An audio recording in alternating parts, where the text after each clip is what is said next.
May I begin by thanking the sponsors of this event, the Gerald R. Ford School of Public Policy and the International Policy Center, the Weiser Center for Europe and Eurasia, as well as the Weiser Center for Emerging Democracies.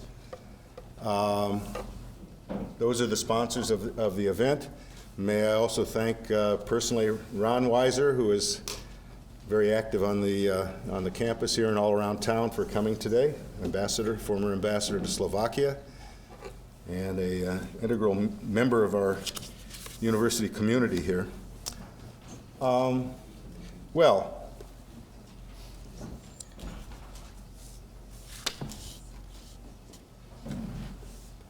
I'm an old Cold Warrior. I came into the Foreign Service in the late 60s, and then always wanted to be a Kremlinologist, or a Sovietologist, as we call it. In fact, a lot of times I still say U.S.-Soviet relations. I can't get it out of my mind.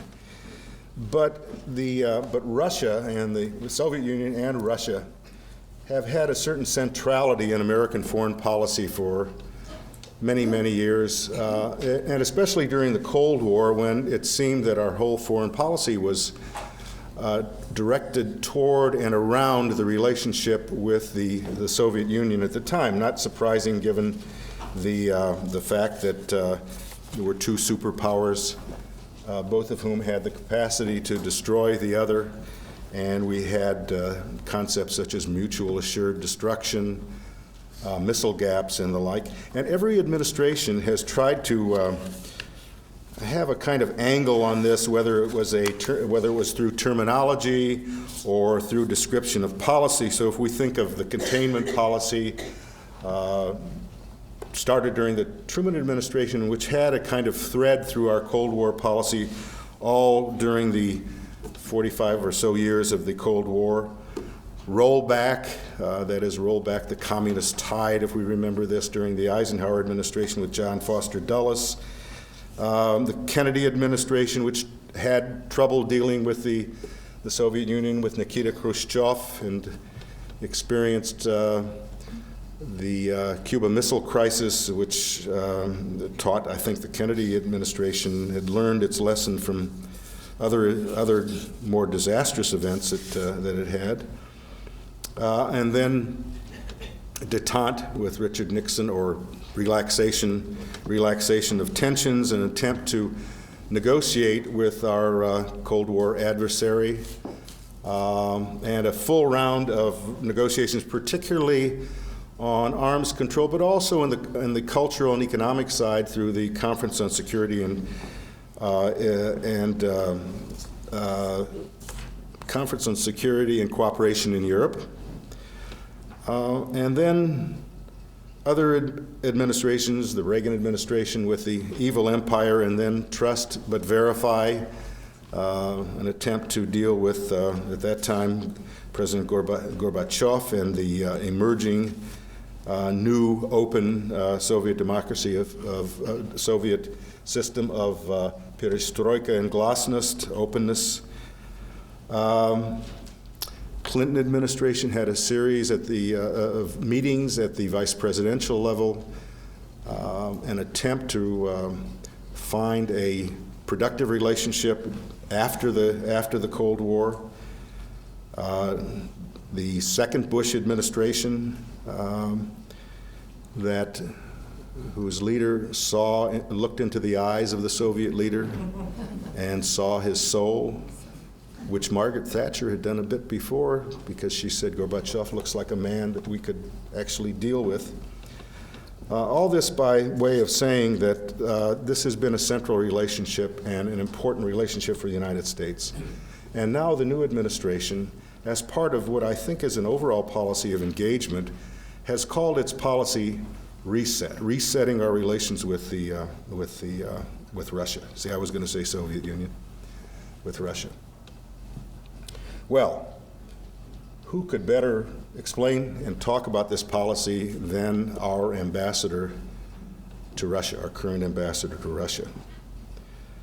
John Beyrle, who is a career Foreign Service officer, fluent in Russian and several other languages, I might add. We'll get to that later. Let me just mention a few items from his very distinguished career.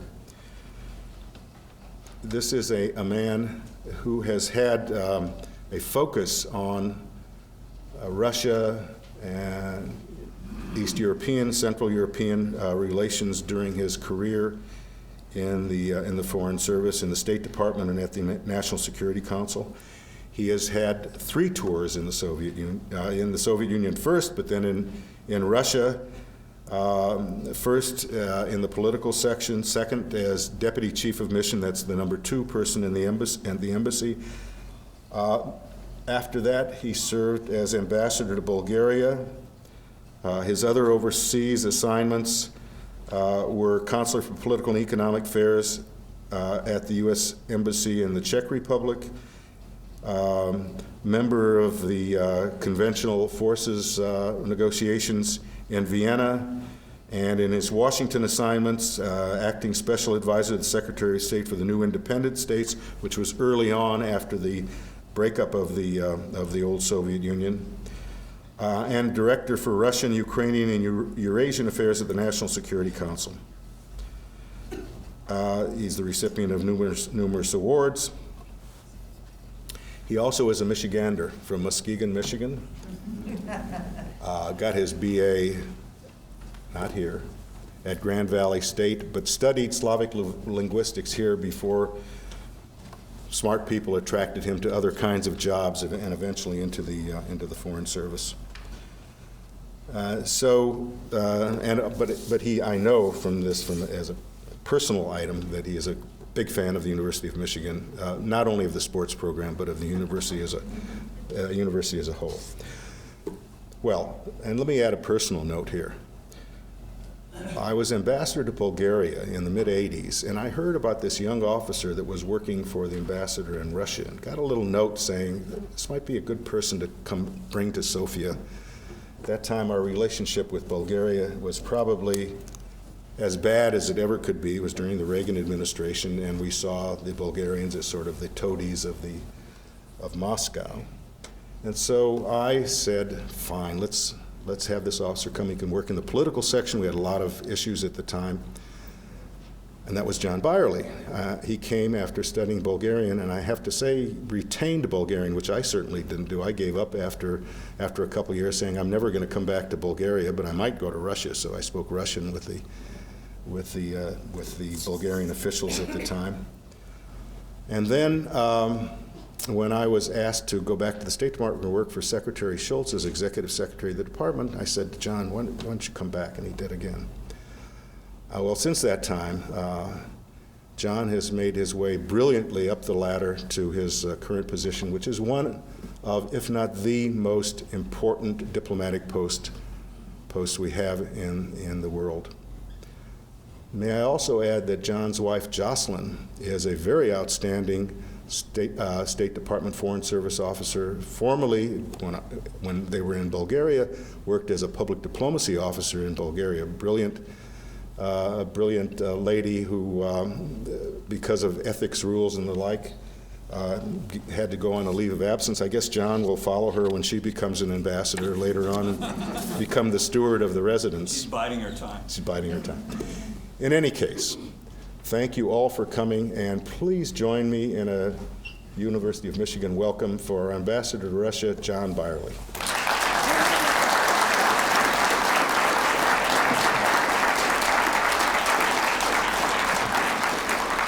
Thank you, Mel. Thanks very much for that warm introduction. I am really delighted to be back home in Michigan and back in Ann Arbor. I want to join Mel in thanking the Gerald R. Ford School of Public Policy and the International Policy Center. I want to thank the Weiser Center for Emerging Democracies Ambassador. Good to see you here today.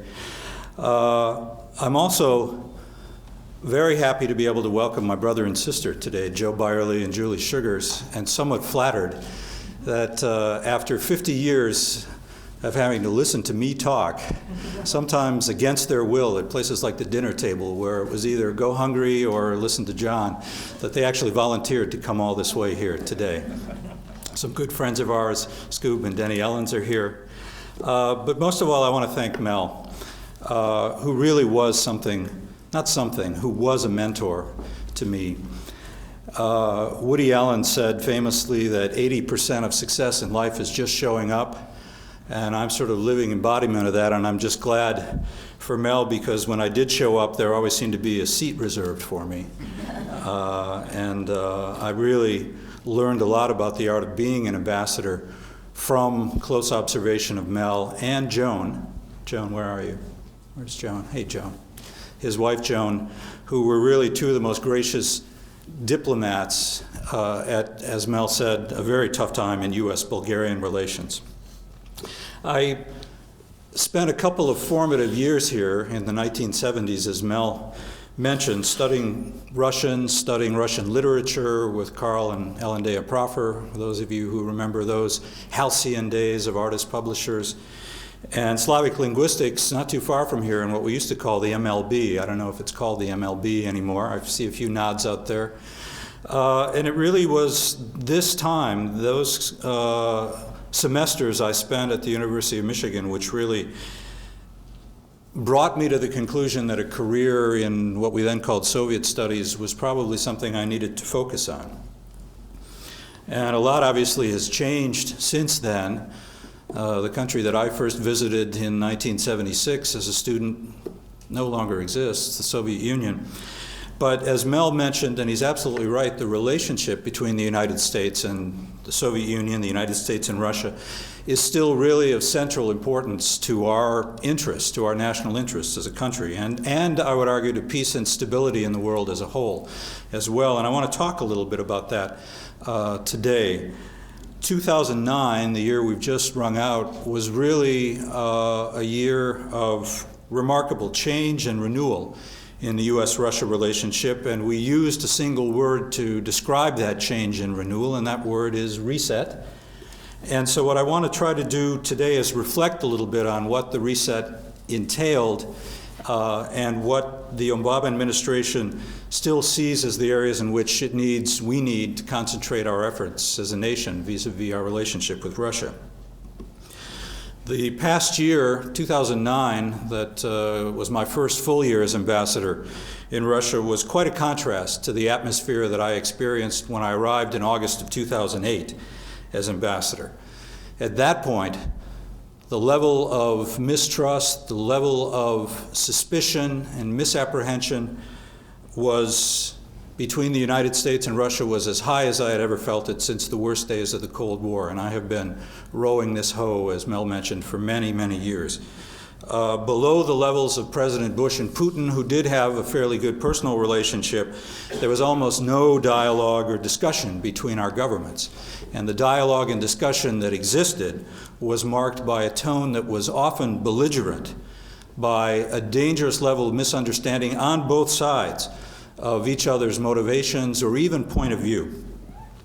But in my experience, and the experience of those who study Russia and the Soviet Union for a living bear this out, is that this is a very cyclical relationship.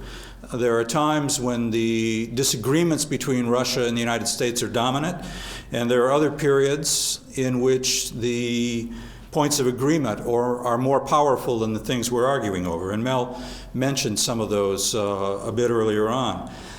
So even after Russian troops went into Georgia in August 2008, even as the relationship at that point deteriorated to what I think was really one of the most dangerous levels that we'd encountered since the end of the Cold War, it was still pretty clear to me that we would need to come out at some point and repair the damage and start to restore what had been broken in the U.S.-Russia relationship, because this relationship is really too important globally for us to allow it to have the luxury of letting it lie around in disrepair for very long. And that's true historically. If you go back through the years and look at the U.S.-Russia relationship, we had to do the very same thing in the 1960s after the Cuban Missile Crisis. And that resulted in a period in which we began to come up with the first arms control agreements, the first recognition by Russia, the Soviet Union at that time, and the United States, that we had a larger responsibility to manage this relationship so that never again we would bring the world to the precipice of nuclear war. Even in the midst of all the ideological antagonism of the Cold War, we had, as Mel mentioned, and many of us remember, the period of détente that really made possible the real arms control agreements, SALT I, SALT II, some of which we're continuing, the legacy of which we're continuing to work on today. And obviously, around the middle of the 1980s, we had a period when much suddenly became possible between the Soviet Union and the United States due to the policies of perestroika and glasnost, espoused by Mikhail Gorbachev. So the efforts of the Obama administration to reset the U.S.-Russia relationship, I would argue, has a fairly well-defined historical precedent. Now I'll talk maybe in more detail about the status and the substance of the reset in just a moment, but first I just want to try to set some of the context for really why any of this matters at the end of the day, because we don't seek to improve the U.S.-Russia relationship just to make us feel good or for its own sake. A productive, constructive relationship between the United States and Russia is essential for the national interests of the United States. There was a bipartisan commission last year headed by former Senators Gary Hart and Chuck Hagel, which concluded that there were few nations in the world that could make more of a difference to the American national success than Russia. And I would point to just three reasons quickly why that's so. The first relates to our strategic survival interests, and this is a shared existential interest we have with Russia. We remain the world's only nuclear superpowers. Together, we possess 95% of the nuclear warheads on the face of the earth. And for that reason alone, Russia can't be ignored, Russia can't be marginalized, and Russian support is essential to us, especially at a time when the proliferation of nuclear weapons and nuclear materials is a growing global danger. So that's the first existential reason that all of this matters. Secondly, basic geopolitics. Russia is a major international power bordering on 14 different countries, bordering regions like Asia, Europe, and the Middle East, whose futures are vitally connected with the interests of the United States. Russia is a permanent member of the UN Security Council, and thus it has an influential voice in the most crucial diplomatic decisions that are taken in the world, from Iran to North Korea to more modern threats like the efforts to fight piracy on the high seas, to extremism in places like Afghanistan and Pakistan. If there is an executive committee or a steering group out there making the major decisions in the world, Russia is definitely a member of that group. So that's the second reason, basic geopolitics. The third, and increasingly important, is economics. Our country's prosperities are increasingly intertwined. Russia is the largest producer of gas and oil in the world now. They outstrip Saudi Arabia on a day-to-day basis in production of petroleum. And America, as we know, is the largest consumer of energy on the planet. 40% of the natural gas that's consumed in Western Europe comes directly from Russia. So Russia has and will continue to have a very large role in how energy is produced and how it's distributed in the world. And the geopolitics of the energy equation will be pivotal to determining how stable a world we live in the 21st century. Russians are also doing business in the United States and vice versa. This past summer, I helped the chairman of PepsiCo open the largest soft drink bottling plant in Europe just outside of Moscow. The year before, in 2008, even amidst all of the friction of the Georgia invasion and its aftermath, I joined President Medvedev and helped him open a General Motors plant in St. Petersburg. Before the crisis hit, Russia had become the largest car-buying country in Europe, larger than Germany. And when the crisis ends, it will be again.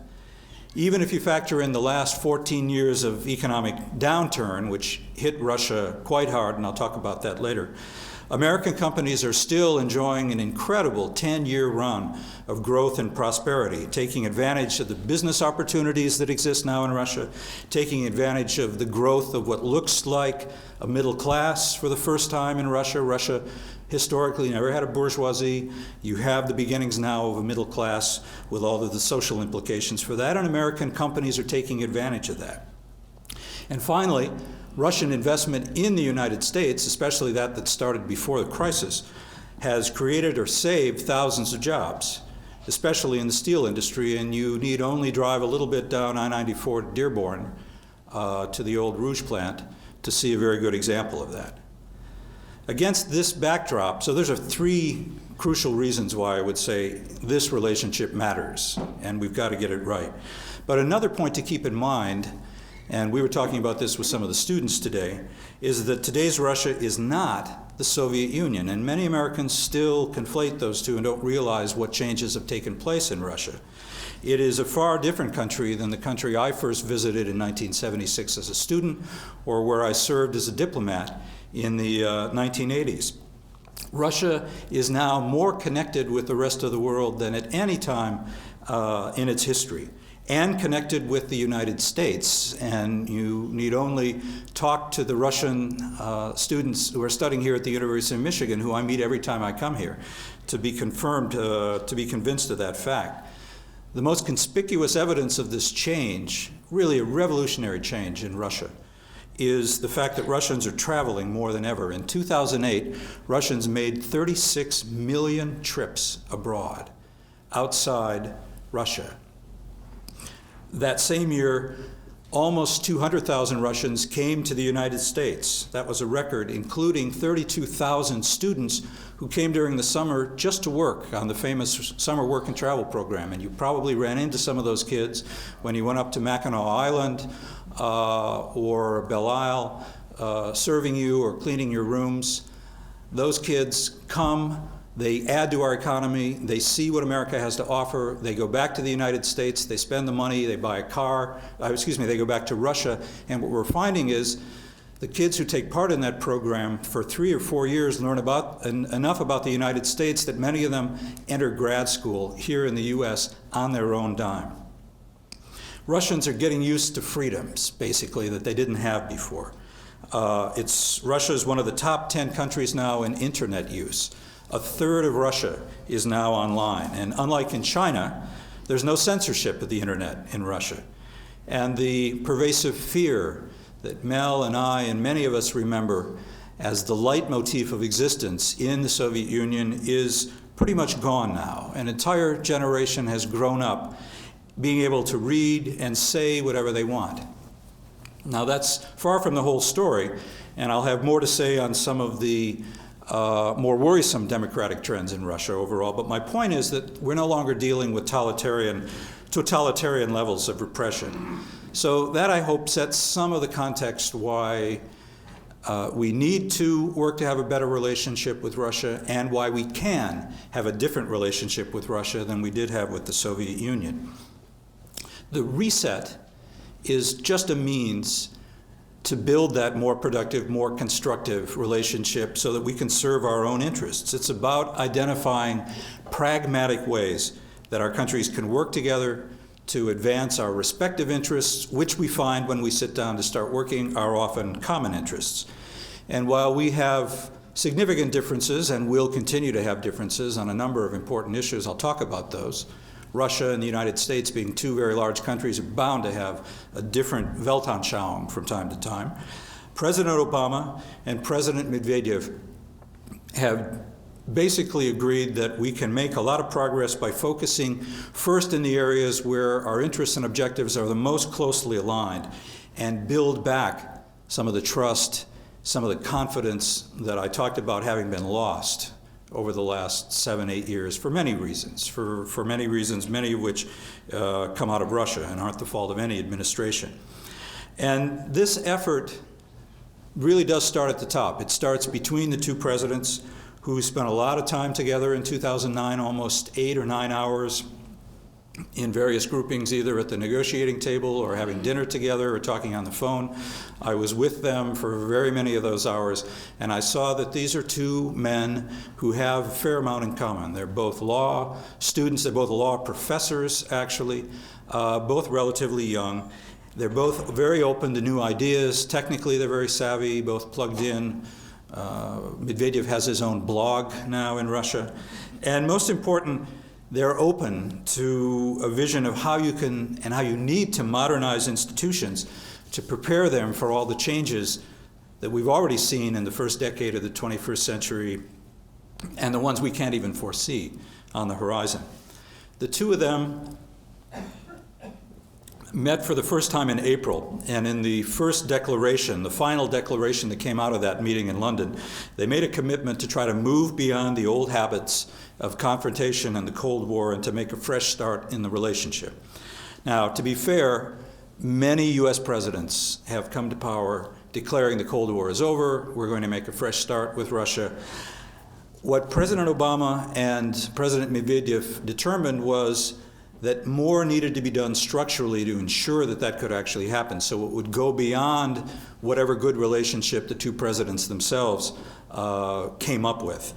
And so they agreed that President Obama would come to Moscow in July, and he spent 3 days there in a full-blown summit on a broad agenda of concerns, meeting not only with President Medvedev and Prime Minister Putin, but also with civil society and business leaders, so that Obama could get the best understanding of the situation in Russia and try to understand, not just from the leadership, but from others in the Russian elite and Russian business, where the areas for potential cooperation, common interests lay. And at the end of that meeting, they issued joint declarations on reaching a follow-on agreement to the Strategic Arms Reduction Treaty, which we're working on right now, cooperating to assist NATO and the United States in Afghanistan, which I'll talk about, and addressing bilateral and global nuclear security questions. These agreements really reaffirm that Washington and Moscow share some common definitions of what the problems are out there and agree in large part on how we see the world. It doesn't mean we don't have disagreements, but in large part, especially on the major nuclear and extremist terrorist challenges, we have a common view. And at the end of the day, I'd say the recognition was, when you add it all up, there still is a lot more that unites Americans and Russians than divides us.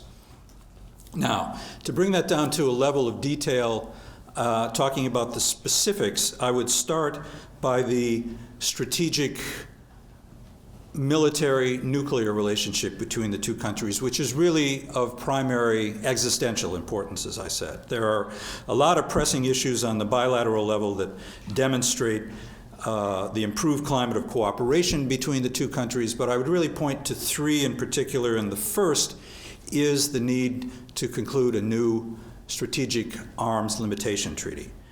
Reduction treaty, actually. See, I've dated myself there by calling it SALT when it's actually START.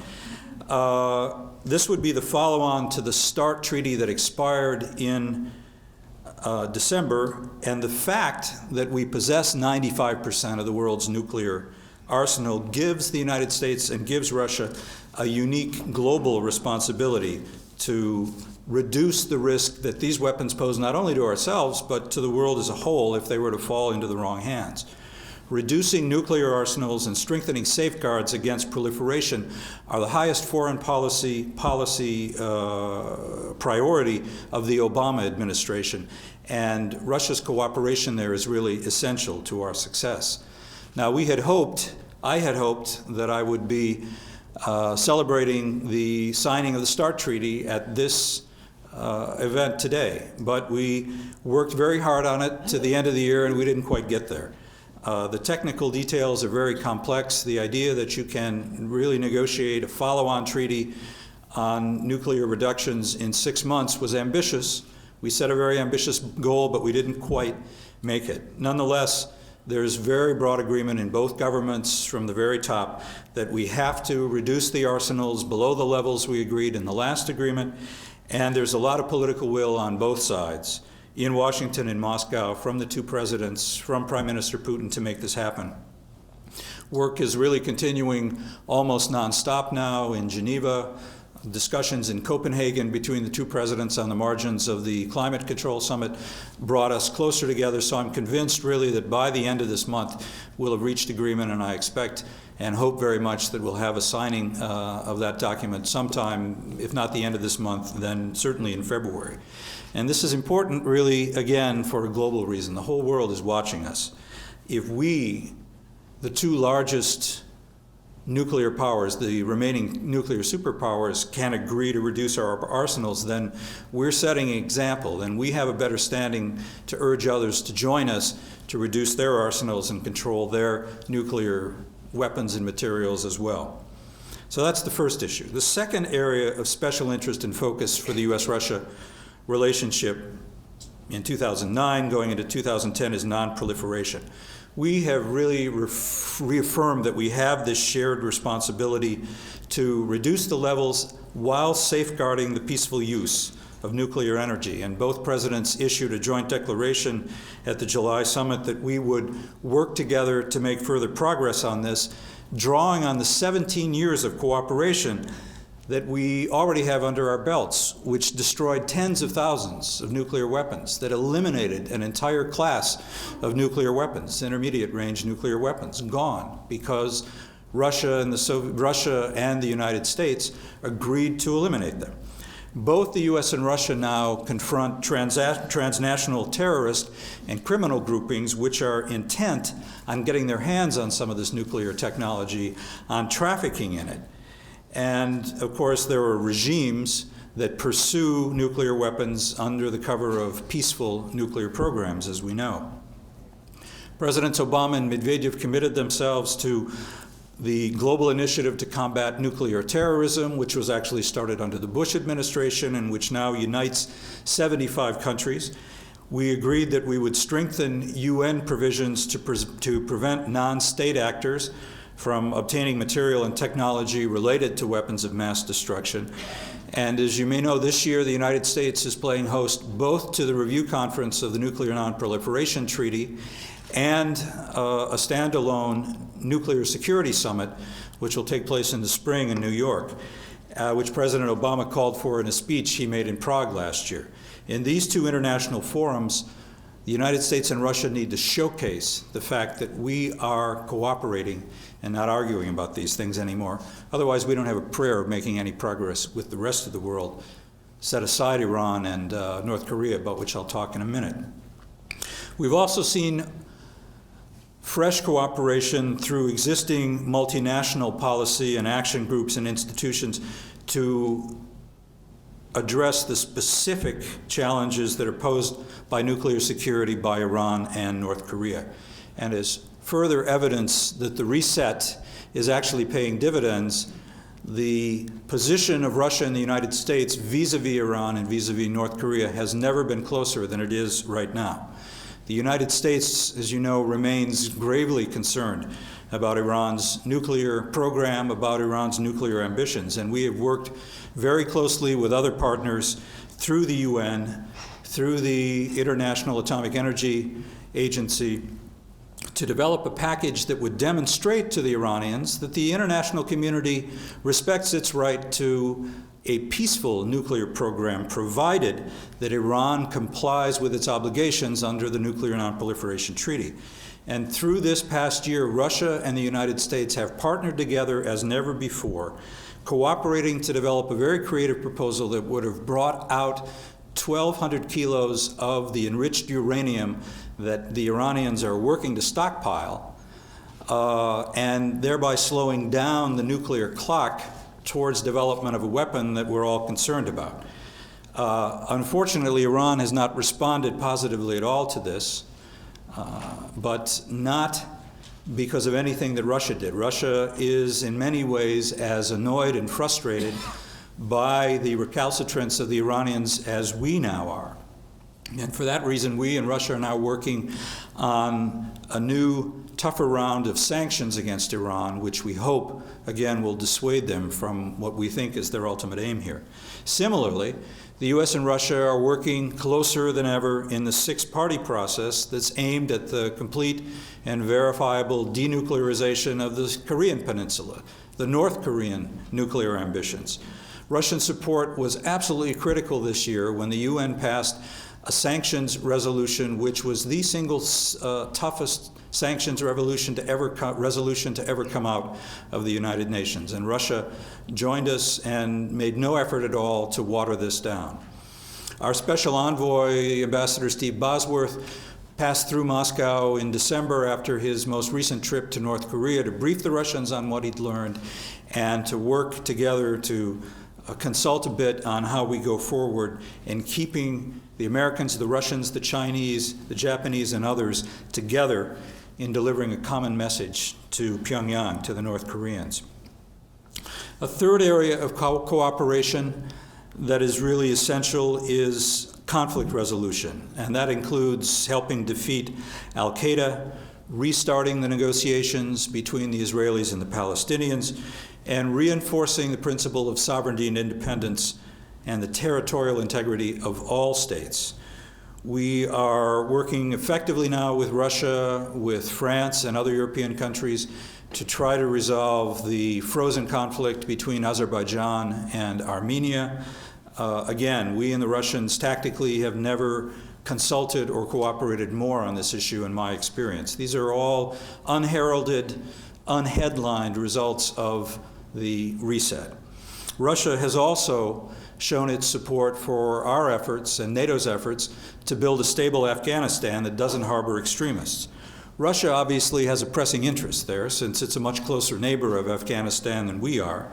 And Russia's concerns are even less about terrorism and more about opiates, more about drugs coming out of Afghanistan and contributing to what has been an explosion of drug use and related HIV/AIDS in Russia, directly related to what's happening to the instability in Afghanistan. So during President Obama's visit to Moscow in July, he and President Medvedev actually signed an agreement whereby Russia gives its consent to the overflight of American military transport planes across Russian airspace, carrying troops and lethal military equipment to help us resupply our forces and NATO forces in Afghanistan. Unprecedented, and a signal of the fact that Russia sees its interests in helping the United States and helping NATO defeat a common goal in Afghanistan, more importantly than it sees the need sometimes to control what happens in Central Asia or control everything that passes through its airspace. It's a very, very important decision which is going to help us do what President Obama said is job one for us, and that is get the upper hand and win the fight eventually in Afghanistan. So those are three strategic areas in which the reset and the desire for a better relation between the United States and Russia is really starting to pay some dividends or has prospects to pay dividends. If you move on from that strategic picture, it would be almost impossible to discuss the last year without also mentioning the growing economic and business relationship between the United States and Russia. I referred to that a little bit earlier, even amidst the economic downturn in both of our countries. During his July visit to Moscow, President Obama stated a simple fact: America needs a strong and prosperous Russia to be a partner with us. And quite simply, good political relations between the two countries are necessary, but they're not sufficient to have a stable relationship. We need a solid foundation of trade and economic relations that can serve as something of a shock absorber as we go through these inevitable cycles of political agreement and disagreement. Now, I already mentioned some of the many American companies that are well established and I would say even thriving in Russia, creating jobs and opportunities back here in the United States and also contributing to their communities in Russia through their accent on corporate philanthropy, an issue which Russia doesn't have a strong tradition of. Despite the crisis, American companies in 2009 continued to open or expand plants in Russia. And in addition to the PepsiCo plant I mentioned, I went to the opening expansion of a major Alcoa plant in Russia. Guardian Glass and Kraft Foods opened or made major expansions in 2009. And U.S. companies, high-tech companies like Motorola, Hewlett-Packard, Sun Microsystems, Corning, Google are all established in Russia, and they're all helping support those Russians who want to modernize and innovate the Russian economy in a way that certainly answers our interests. And increasingly, American companies are investing in Russia also to tap into what is, or at least was until the crisis, a more affluent, growing Russian market on the global marketplace. Microsoft, for example, announced that it would invest $300 million in Russia over the next 3 years and established a technology center in November in which Russian scientists and Microsoft engineers are partners. Intel has about 1,000 engineers in Russia working on research and development of advanced computer technologies. We are dealing with a highly literate, highly mathematically and scientifically inclined population. American companies have figured that out, and they are tapping into that in a way that helps the Russian economy grow in the right way, but also helps our economy very, very much. Cisco Systems has invested millions of dollars in a joint venture capital fund that's investing in Russian high technology startups. It's basically an investment fund. GE has done the same thing. But the best example for me is Boeing.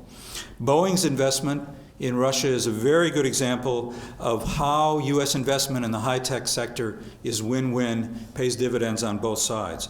When Secretary of State Clinton came to Moscow in October, we went with her to the Boeing Design Center in Moscow.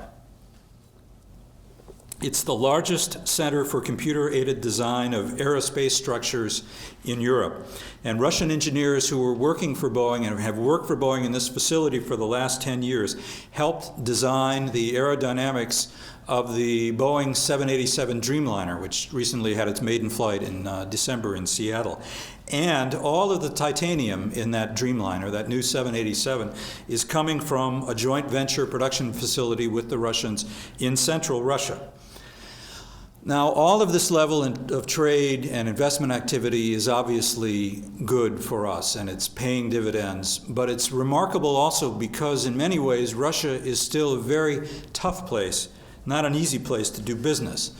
The combination of bureaucratic, administrative obstacles intertwined with the pervasive corruption in Russia, especially at the local and the regional level, still constitutes a pretty significant risk premium for American investors, American businessmen who want to enter the Russian market or grow their businesses.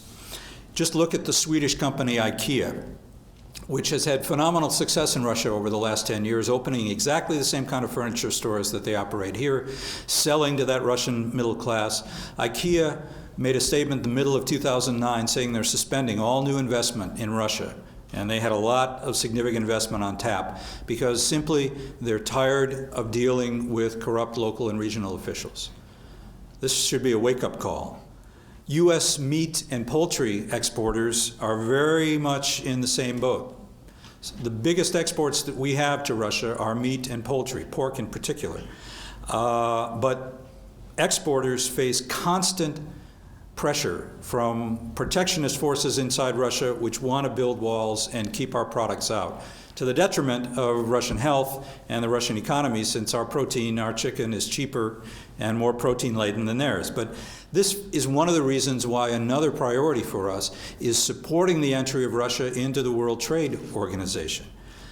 It's very, very difficult to do. There have been some backsliding over the last year, but no single action will drive economic reform deeper into the Russian system than joining the WTO. Nothing will do more to help us benefit from the free movement of goods and services that makes all of our economies more strong, more prosperous, and more stable. Let me just talk briefly about another couple of promising areas. I want to leave some time for questions here.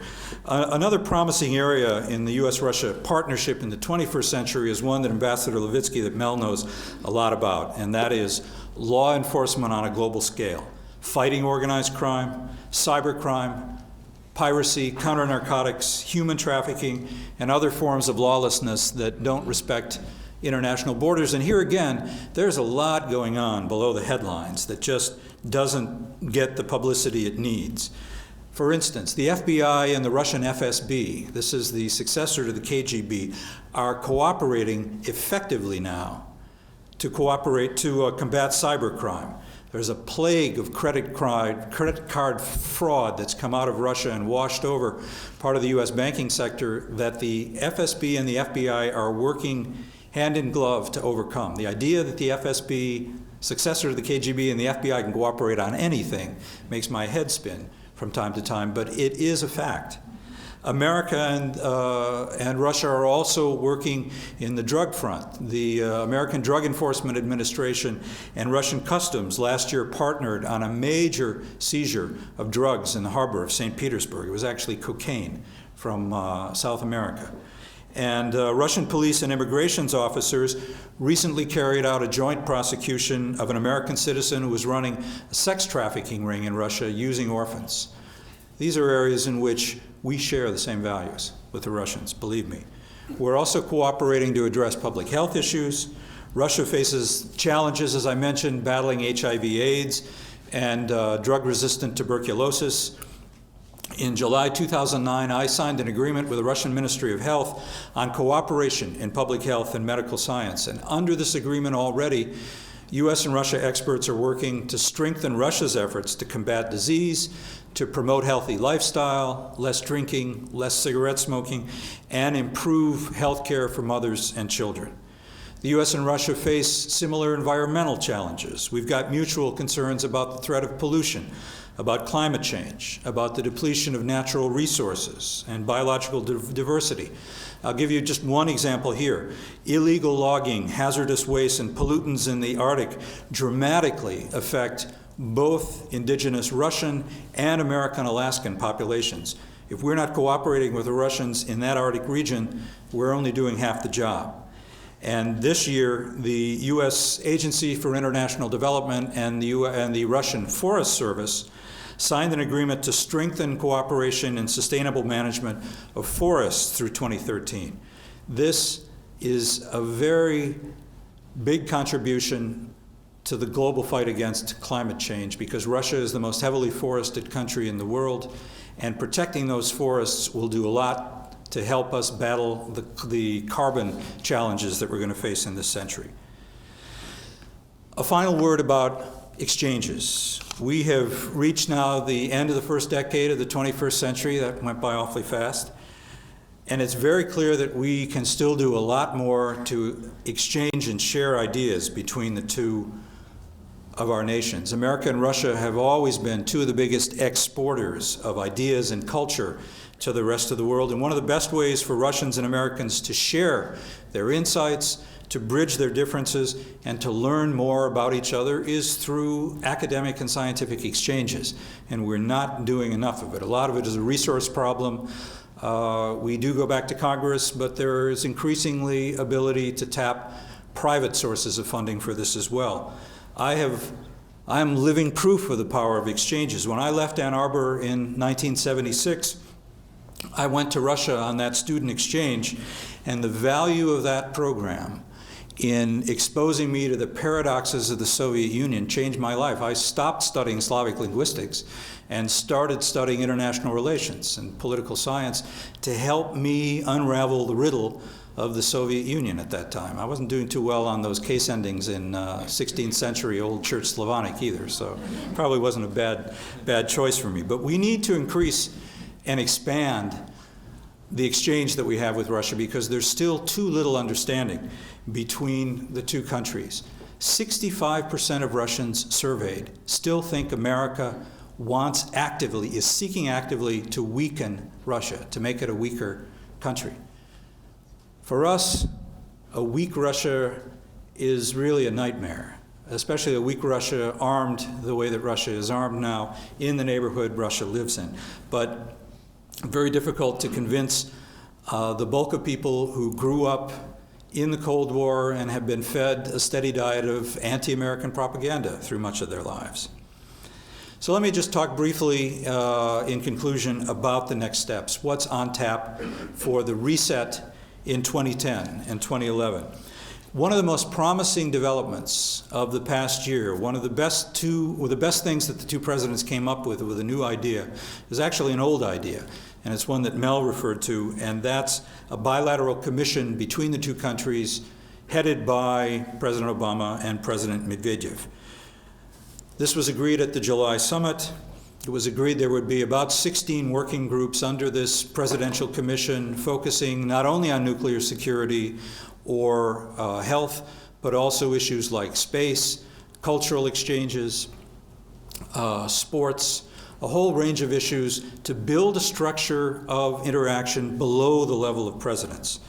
The Commission really aims to provide that structure that you need to have in the U.S.-Russia relationship, especially in Russia, where a green light from the top sometimes opens the door in a way that our more decentralized bottom-up system doesn't need.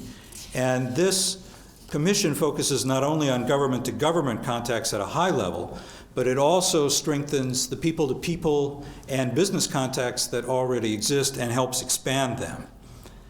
It encompasses, as I mentioned, sports, education. I left out drug trafficking, energy, the environment, and much of the progress that we hope to achieve in the U.S.-Russia relationship over the next year will come as a result of the work in this Commission. The ultimate goal is a more multidimensional U.S.-Russia relationship that doesn't just depend on whether or not the two presidents or the two secretaries of state, foreign ministers, get along.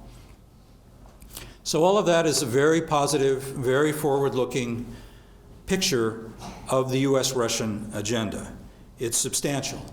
It holds a great deal of progress. But as I said before, the U.S.-Russia relationship, the reset in the relationship, aims for progress not only in the areas where we have and can identify common interests, or where the interests are at least easy to describe. It also aims to get at those issues where we have to narrow our differences or our worldviews are somehow divergent.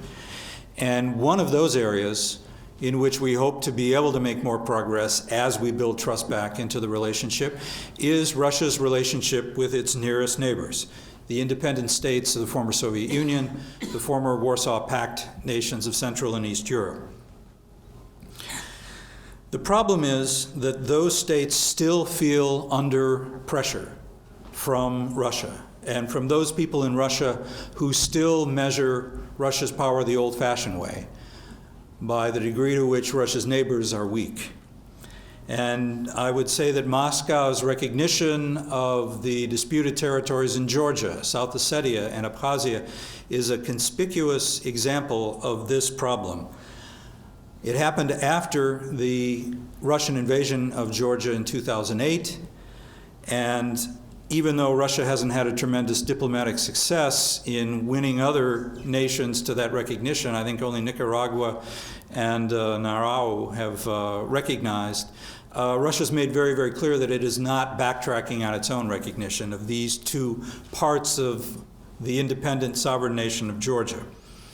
This is part of what Zbigniew Brzezinski recently called, I think very astutely, an imperial nostalgia. A part of Russia that defines Russia's strength by how much it controls of the borderlands and how much it can push back against the United States and Western Europe as opposed to pulling with us on joint issues. So, where do we go? We need to find a way to talk to Russia about the sovereignty and independence not only of Georgia but also of Ukraine, the other states of the former Soviet Union, including the Baltics, that makes clear that we do not accept any pretensions on the part of anyone in Russia that Russia enjoys a unique or privileged sphere of influence or sphere of interests in those countries. The difficulty is there because many Russians will take a long time to be convinced of that. But we need to agree on the tactics to make this happen. Another area of legitimate concern and focus for us is Russia's democratic development. I mentioned earlier that in many ways, Russia has never been more open to the outside world, and The Russian people have never been more free to express their opinions or speak their mind, and it's a real paradox that many of those Russians, in speaking their mind, are quick to say that the Russia that they live in is not the kind of democratic society that they hoped to see when the Soviet Union fell apart. Because organized political activity is still closely controlled by the Kremlin to make sure that the ruling party, United Russia, enjoys something of a monopoly or at least enjoys no significant competition. News broadcasts on the main Russian television channels, which is where most Russians get their news, are still closely controlled and monitored by the Kremlin. And Russia, as we know, sadly, is still one of the most dangerous countries on the earth to be a journalist in. We had a meeting in a graduate seminar with a woman from Russia who works for Novaya Gazeta, one of the really fearless online and also print newspapers in Russia, and she said she has had 4 or 5 of her colleagues killed, murdered in Russia. 16 reporters have been killed in Russia since 2000, and only one of those murders has been solved. That's according to the Committee to Protect Journalists. Corruption in the Russian government, and especially in the judicial system, as I mentioned with regard to investment, is still rampant in Russia. As in many other countries of the former Soviet Union, the transition to a freer and more democratic society that all envisioned in the early 1990s is not smooth. It's not without setbacks. It's not without backsliding. But I lived long enough in what was a very morally bankrupt system, the totalitarianism of the 1970s and 1980s when I lived in Russia, to know that there is no going back to that level of control and repression. There's no going back to the worst excesses of the Soviet Union, a system of a gulag. That road back, I would say, is definitely closed off. But the road ahead for Russia is not completely clear. And so for us, our national interest demands that we maintain a productive, constructive relationship with this country to ensure that her transition to a prosperous democracy, the prosperous democracy that my Russian friends in Moscow tell me they deserve after everything they've been through in the last 20 years, happens sooner to them rather than later. A final thought.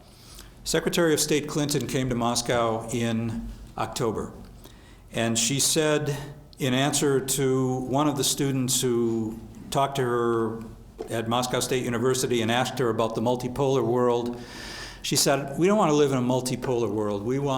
Americans want to live in a multi-partner world." As global powers, Russia and the United States have interests in almost every problem that faces the world today, as I've said, from non-proliferation of nuclear weapons to the fate of polar bears in the Arctic region. And we need to have open, creative minds looking for ways in which we can learn from each other, show some respect for each other when warranted, and work together on behalf of our mutual interests. As I've tried to stress, there is a strong streak of pragmatism that runs through the U.S.-Russia relationship, going back far beyond the beginning of the Cold War or even the Russian Revolution, going back 200 years to when Russia and the United States first established diplomatic relations. And the current momentum surrounding the reset can be used to build a more productive, a more cooperative relationship between the United States and Russia, and that'll be a great thing for our country, and it'll be a great thing for the world. And it is a great honor for me to be involved in that in any small way. I am greatly honored to have been asked by President Bush to take this job. I'm very honored that President Obama saw fit to keep me in the job. And for as long as I am earning your taxpayer dollars, I pledge to you every ounce of my creativity and my energy to try to make this important relationship pay dividends for all of you.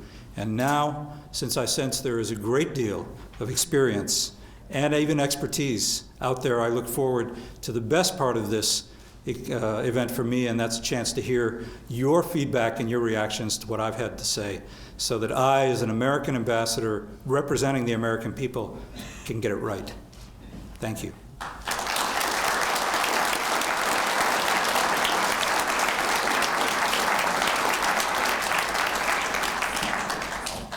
Thanks.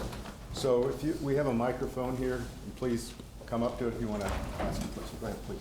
You spent time talking about nuclear weapons in relation to North Korea and Iran. I wonder if you could remind us how many nuclear weapons are in our friends in India, Pakistan, and Israel. Which of those 5 countries have signed the Nuclear Non-Proliferation Treaty, and what's being done about these other countries? Thanks. It is absolutely true that India, Pakistan, and Israel are acknowledged as nuclear powers. Some declared, some not. It's also a fact that none of those 3 countries signed the Nuclear Non-Proliferation Treaty, and thereby, thus, they did not obligate themselves to maintain a strictly peaceful nuclear program in the way that the Iranians and the North Koreans did when they joined the Nuclear Non-Proliferation Treaty, when they signed up to the Nuclear Non-Proliferation Treaty. The dangers that the world faces from any potential nuclear capability in Israel, I would argue, are less than those the world faces from a nuclear-armed Iran, and you need only look at Saudi Arabia and Egypt, which coexisted with a great deal of equanimity over the years with a supposed Israeli nuclear program, but have only begun to talk about developing their own nuclear programs in response to what they see happening inside Iran. To me, that is the probably single biggest litmus test of where the real threat from those nuclear programs lies. Sir. Yeah, I'm a high-energy nuclear physics professor here, or emeritus professor, I should say. And I've been heavily involved with working in Russia under the peaceful use of atomic energy agreement.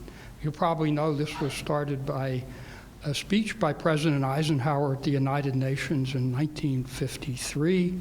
I think he waited until Stalin died because he knew Stalin from World War II and didn't expect much. And this was, I think, one of the first agreements between Russia and America after World War II. And during the middle of the Reagan era, I think in 1983, all cultural and scientific agreements were canceled except this one. Then in 2002, just as we were shipping 4.5 tons of high-tech electronics to Russia for our next experiment, it was suspended and our equipment was impounded and held for 8 months. What year was that? 02. I'm sorry, maybe I misspoke. No, you didn't. You didn't. I just want to make sure I got it right. Yeah, well, I probably said it wrong. No, 2002. And this caused a lot of us a big problem. And I think it really upset the Russians a great deal because it was not suspended in 1983 in the middle of the evil empire crisis, and it still hasn't been restarted.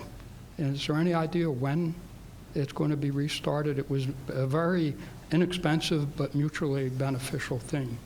Give me the name of the program again. Peaceful Use of Atomic Energy. Eisenhower made a speech by that title at the United Nations, and a few months later, the International Atomic Energy Commission was founded under the auspices of the United Nations, and Eisenhower and my history is not good. I'm not sure who was head of Russia at that time, but they signed the agreement, and since then it's been re-signed every 5 years by the Secretary of Energy or the Atomic Energy Commission in those days.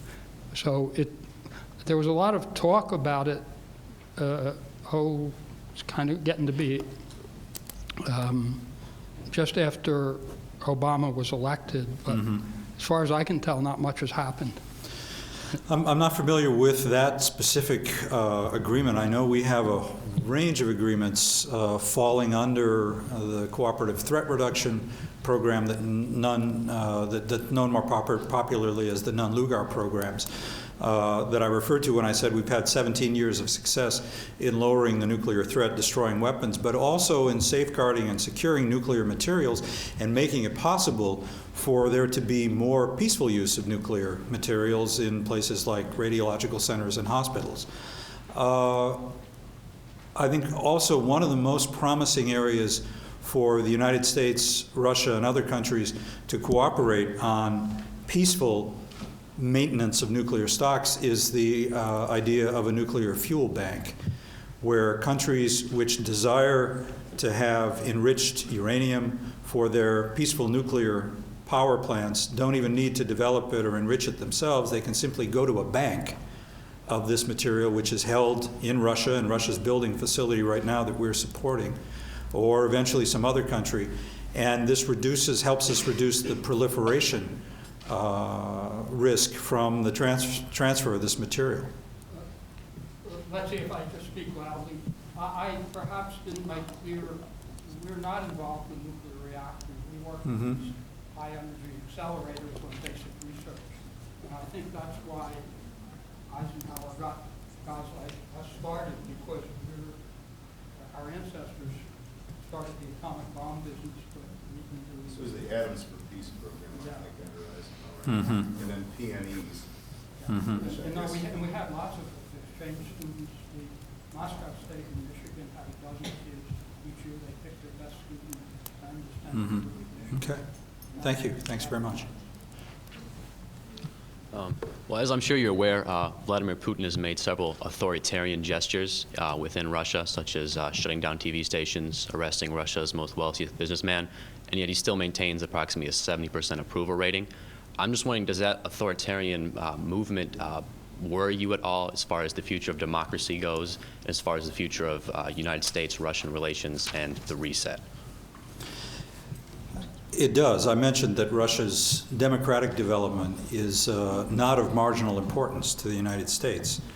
It is extremely important for us to understand that Russia intends to develop and cultivate the core freedoms that we see as part and parcel of a strong, prosperous society. Freedom of speech, freedom of political association, freedom of the media, and a judicial system which actually responds to the people and is accountable to them at the end of the day.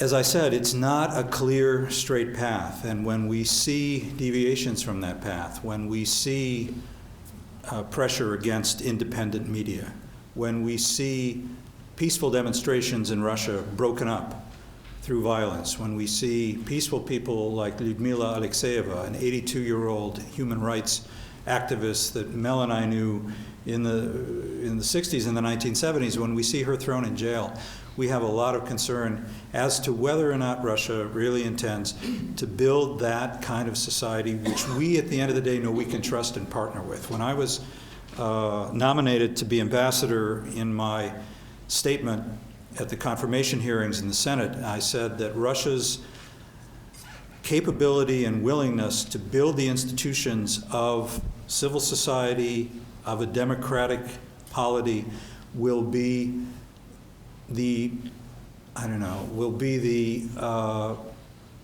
signals to us that we're dealing with a Russia that over the long term we can build a stronger partnership with. And I was criticized by that, by some Russian officials who said, you're lecturing, you're telling us what way we need to build our society. All I was stating, and all I state, is what I think is an elementary fact, that societies which respect the rights of their people and governments which are ultimately accountable to the will of the people are stronger in the long run, and stronger partners is what we need in the 21st century, not weaker ones.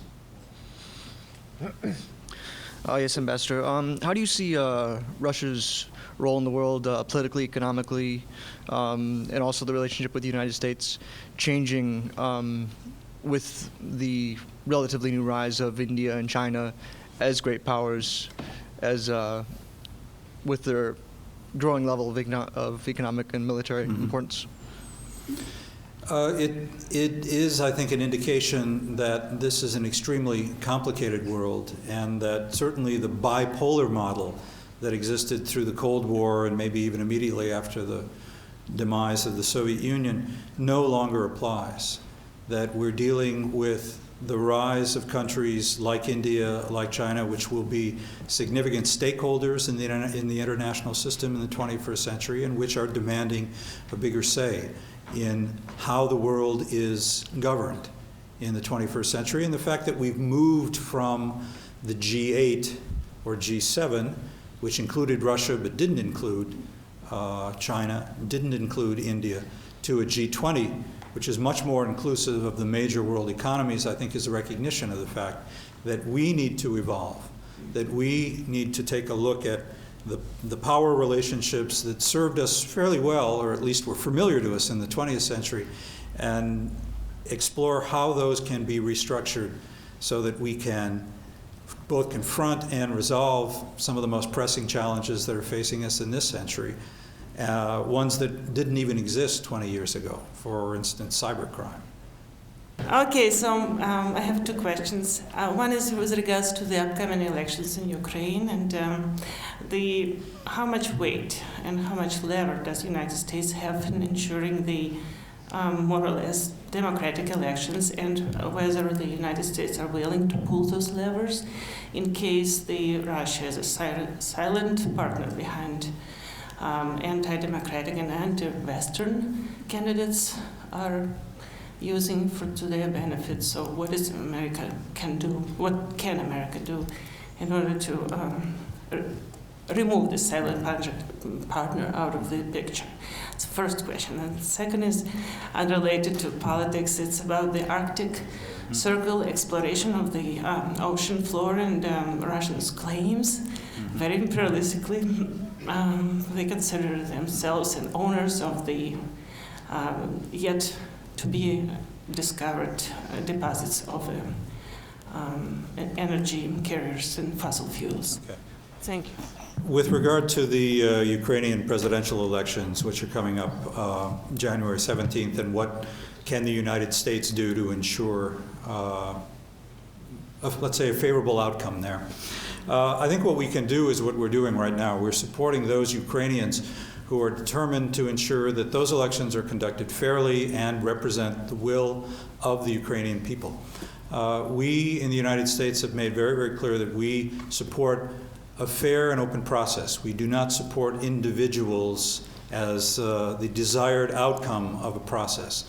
We will have a relationship with whatever president of Ukraine the Ukrainian people in the end agree to elect, if it is a free and fair election. And there is a great deal of international observation going on right now, and a great deal of internal Ukrainian monitoring as well, to make sure that those elections are conducted in a free and fair way. We will deal with the outcome of that election, and frankly, a free and fair process means an absence of undue outside influence in the lead-up to the election as well, not simply the fact that the polls are conducted fairly on election day, but that the media environment, that the ability of opposition candidates to have access to the media and have access to campaign rallies and the people is respected. And my feeling is that until now, the United States is fairly happy with the level of competition that we've seen take place in Ukraine. The outcome of the election, again, to be determined, and we will deal with whatever emerges from that, because we have a very important stake in an independent, sovereign, strong Ukraine, as much as we do an independent, strong, and sovereign Russia. With regard to the Arctic Shelf and the claims on the part of some in Russia that verge on territorial, I think our view on that is that we have a lot of work to do with Russia on the scientific front to ensure that we understand what's happening in the Arctic regions now with respect to the effects of climate change. The Russians have at least as much interest as we do in this. There are some people who argue, somewhat frivolously, I think, that Russia has a stake in global warming because it increases the amount of arable land in Russia. My discussion with Russian scientists and Russian leaders is that they're very concerned in understanding what the effects of global warming are in their northern region, since Russia is a Nordic country, and we are very, very much focused on the scientific cooperation that can give us both a better understanding of that. Right now, there are American scientists and Russian scientists working in Siberia, drilling down to an ancient lake which had been frozen in the permafrost for centuries, to actually discover what the earlier cycles of warming and freezing were.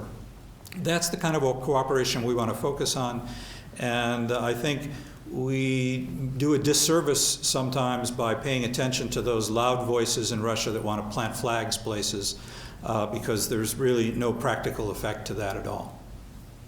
Any other questions? Well, since your microphone doesn't work, I'll speak very loudly. It's a brief question. Stand up, please. Do you see Come talk through this to this one. a reduction in emphasis in American universities with regard to Russia and the former Soviet Union countries, and a shift away toward Arabic languages, for example, and minimizing and reducing departments in the Russian language, for example? Yeah, I actually watched that fairly closely, and we're looking at that in particular in the working group of the Presidential Commission devoted to education and educational exchanges.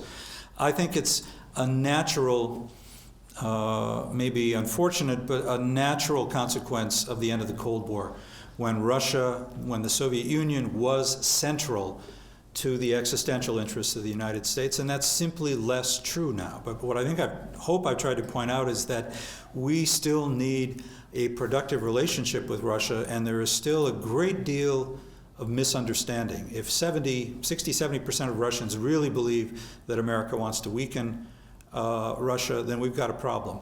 If the majority of American high school students think that the United States fought against Russia in the Second World War on the side of Germany, then we also have a problem there. There's a great deal of misunderstanding about these two great countries which share a kind of common destiny. De Tocqueville got it right in the 19th century when he talked about these two sleeping giants, as we were then.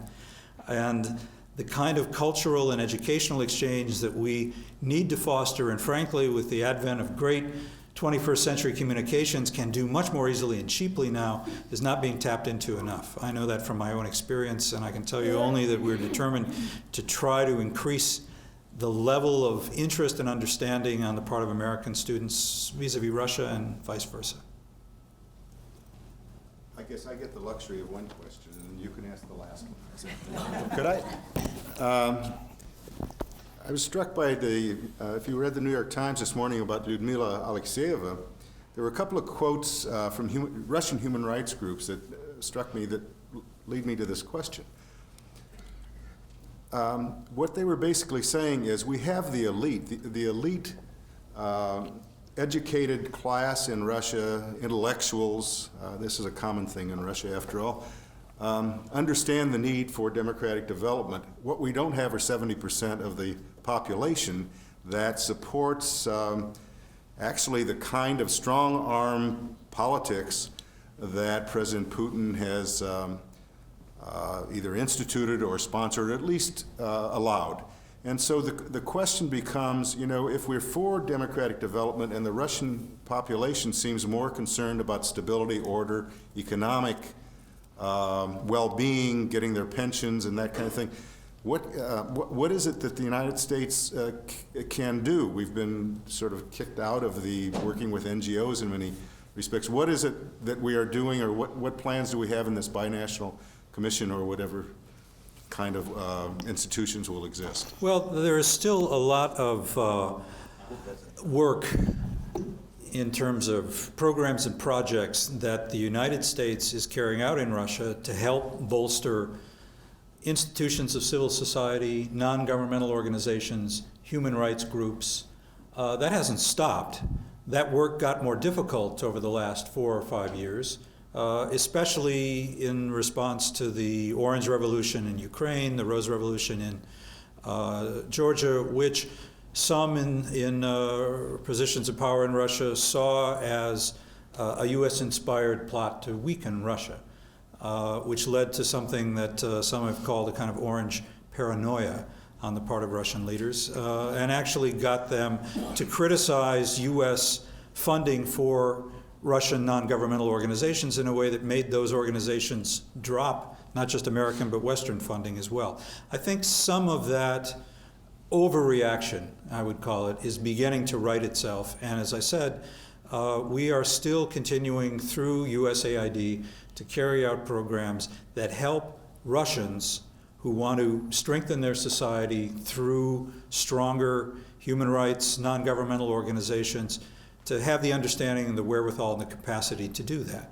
And again, we do that not because we somehow want to weaken Russia, but because we're convinced, and those Russians themselves are convinced, that they want a stronger, that this will make their country stronger.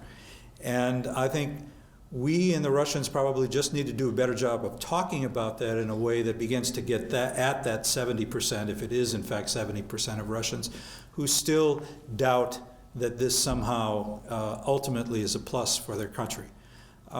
These are people in that 70% who suffered a lot over the last 20 years, who lost a lot of wealth, and who in many ways are nostalgic for a kind of stability and predictability that the Soviet Union represented, having forgotten a lot of the bad aspects of that. And much of this has to do with public education, public policy, and outreach. My abilities as a U.S. ambassador to go on television, speak Russian, gets at some of that, but if we don't have Russian leaders talking about the importance of those values and those standards, it will be a while before 70% goes down to 50 or even 40. Last question. Okay, the last question is about the East Asia. I'm from Japan, so I'm really concerned about the current security issues in the East Asia. About as you said, North Korea or the military exercise of China. So historically, Russia competed with the United States about the influence to those regions as non-Asian countries. And my question is, does Russia still have an ambition to take a control of security issues on these regions, or the less priority compared with other regions? Well, I think you're right that historically the United States and Russia sometimes have competed for influence in the East Asia region, in the Pacific region, but I see us really cooperating more than competing now through institutions like APEC, through the six-party talks to dissuade the North Koreans from their nuclear ambitions. And I think the fact that China is rising now and will be a major world power, already is, and will be even stronger over the next decades, really underscores the importance for Russia of getting that equation right. Because when I talk to thoughtful Russians, they really admit at the end of the day that the expansion of NATO is not the major threat to Russian security in the 21st century. They see a major challenge arising from a China which is on their border with a huge population, pressing into areas which are resource rich but population poor. And Russia's ability to have a productive relationship with Japan, with South Korea, and with the United States gives Russia more leverage to help confront that challenge from a rising China, which may not have aggressive designs on Russia, but just inexorably through the force of population growth and the lack of population in those regions will inevitably encroach on Russian interests. And Russia needs a strong multinational relationship in order to have another lever to confront that challenge. Well, just a final word. Thank you all for coming. on behalf of the Weiser Center, since I have a foot in the Weiser Center as well, and on the Ford School and the International Policy Center, thank you so much. So many of the issues that we study in these institutions have been raised in your talk and in the answers to the questions that you had. To paraphrase, but be more serious about this than with the original quote, I feel a little bit safer knowing that you're there in Moscow. Sleep better at night. But I say that seriously. It is a real pleasure to see a trained career diplomat with that kind of knowledge of both the language, the culture, and the history of a country that is so important to us, serving the United States in Moscow. And I think on that basis and for your remarks today, let's all give Ambassador John Beyrle a big hand.